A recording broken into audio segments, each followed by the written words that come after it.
issue. Yeah. Given your interest in crypto and financial markets, can you speak to just the dinner last night? And maybe that's a red herring, it's sort of an irrelevancy, but there are folks out there reading these headlines about this big dinner and saying, what's going on here? Well, I've said on the record, the Trump family activity in the meme coin space makes my work in Congress more complicated. I've said that. Visibly confused, tired, and deranged, Donald Trump sat in the Oval Office today, signed executive orders, and then after the fact was told what they were for. He doesn't even know what he's signing. And this administration doesn't know anything about the work they're doing because they're not getting anything actually done. And the tariffs that are being put in place are being done on a whim, with absolutely no foresight. And we're seeing that in real time because there are supposed to be all these deals being made, Well, Scott Bent was on Fox moments ago and was asked about who they're making deals with. Keep in mind, there hasn't been one deal yet. There's supposed to be 90 deals in 90 days. We haven't gotten one yet. On the tariffs that you mentioned, you had a lot of discussions in Canada. Japan was a part of that. You've talked about Japan a lot. If the Japanese is not the next country to do a deal, who is? As I mentioned before, we're far along with India, and they got in early on. Many of the Asian countries have come with very good deals. So there are 18 important trading partners, and I would say with the exception of the EU, most are negotiating in very good faith. Who do you think goes first? Bill, we're going to have to see. Is it a summer battle? Do we take this into the fall? And if we take it into the fall, are we talking about 2026? To do a deal that you can announce publicly? With the EU. With the EU, with anybody, you pick it. No, look, these deals are moving quickly, and I think as we approach the end of the 90-day period, we're going to see more and more of them announced. Okay, is that July then? I think that's the 90 days. Okay, so we will look for that then. Oh my gosh, there's not going to be any deals. And the problem is that Donald Trump, when he put 180% tariff on China, and then he made it 80%, and then he made it 40%, he was showing the whole world that he doesn't mean a thing about what he says. And I made this analogy before. I'm going to make it again. I'm sure many of you have children. One of the worst things you can do when raising your child is punish them and not follow through with the punishment. And when you don't follow through with the punishment, the child learns that the adult doesn't actually mean what they say, and the bad behavior continues, and that they feel like there's going to be no repercussions.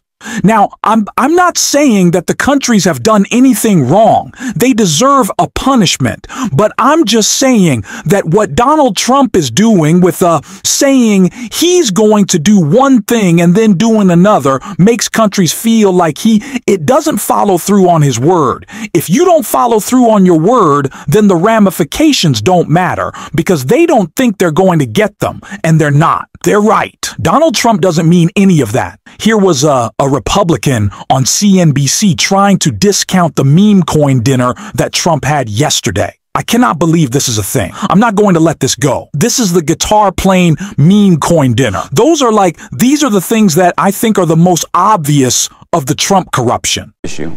Given your interest in crypto and financial markets, can you speak to just the dinner last night? And maybe that's a red herring, it's sort of an irrelevancy, but there are folks out there reading these headlines about this big dinner and saying, what's going on here? Well, I've said on the record, the Trump family activity in the meme coin space makes my work in Congress more complicated.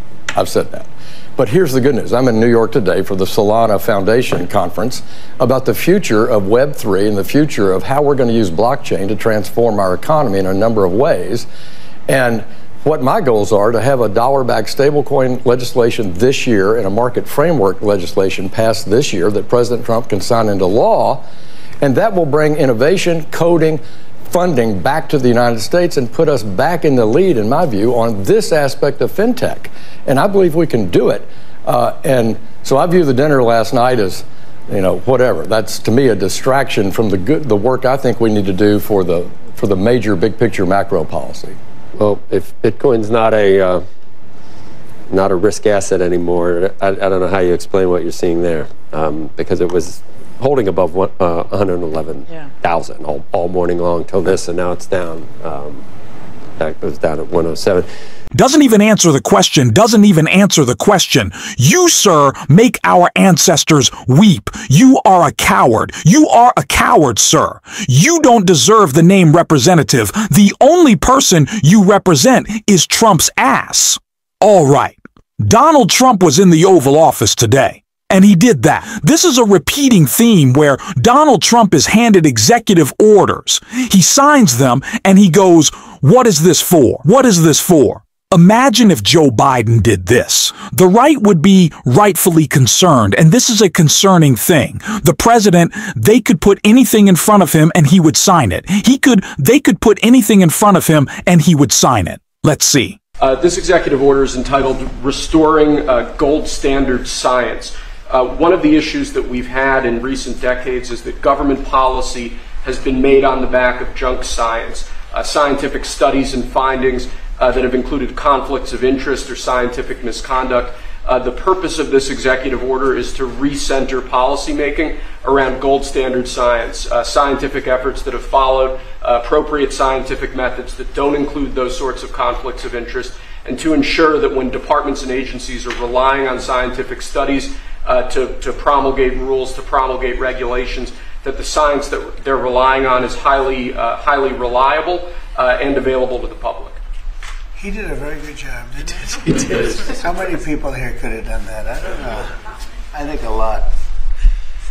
Thanks. Good job, Will. Thank you, Mr. President.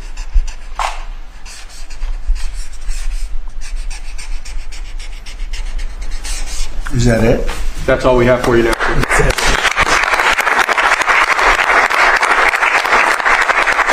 Yeah, and so the theme of today is that these folks don't know anything about what's going on in government. And I'm going to end with this because this to me was shocking. This was shocking. The Social Security chief, the person who leads our Social Security, admitted in a leaked audio that he didn't even know what the job was. And he had to Google Social Security. That's who's leading our Social Security. These are the best people Donald Trump could get into, our government, the people overseeing the services that make America run, doesn't even know what Social Security is and is ignorant enough to think that's okay to say that. Here it is, and I'll see you next time. And it's about Social Security, and I'm really not, I swear I'm not looking for a job. And I'm like, well, what am I going to do? So I'm Googling Social Security, one of my great skills. I'm one of the great Googlers on the East Coast. But that is the headline for the Post. Great Googler in chief. Chief and Googler, whatever. By the way, I like to have fun at work. We're allowed to laugh, we're allowed to have fun, we're allowed to know each other's families, we're allowed to be normal. How's that? I'm like, what the heck's the commissioner of Social Security? First, nobody said we're calling it it was about Social Security, so I'm trying to figure it out. Thanks for watching this video, and if you stuck around at the end, you can drop a blue heart in the comments. And until next time, I will see you soon.